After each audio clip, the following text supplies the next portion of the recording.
நீங்க ஞான நிலையில் இருக்கிறீங்களா, யோக நிலையில் இருக்கிறீங்களா, பக்தி நிலையில் இருக்கிறீங்களா? எனக்கு தெரிந்து இங்க அமர்ந்து இருக்கிறவங்கள 99% பேர் பக்தி மார்க்கத்தை பின்பற்றக்கூடியவங்க தான். பக்தி மார்க்கத்தில் பின்பற்றக்கூடியவங்களுடைய இறை நம்பிக்கை எப்படி இருக்கணும்? இறைவன் எங்கும் இருக்கிறாருன்றதா, எனக்கு முன்னாடி இருக்கிறாருன்றதா, என்னுள் இருக்கிறாருன்றதா? எனக்கு முன்னாடி இருக்கிறாருன்றது தான் பக்தி மார்க்கத்தில் உண்டானவங்களுக்கு.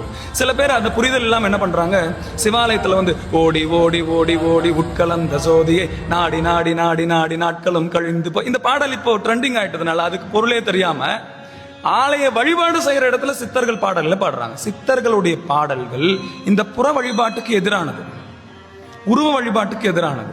இப்போ உருவ வழிபாட்டுக்கு எதிரான ஒரு பாடலை உருவத்தின் முன்பே சொல்வது எந்த விதத்துல நியாயம்? அப்போ பக்தி மார்க்கத்தில் இருக்கக்கூடியவங்களுடைய புரிதல் இறைவன் என் முன்பு இருக்கிறார்ன்றதான ஒழிய எங்கும் இருக்கிறான்ற ஞானம் இங்க பேச முடியாது.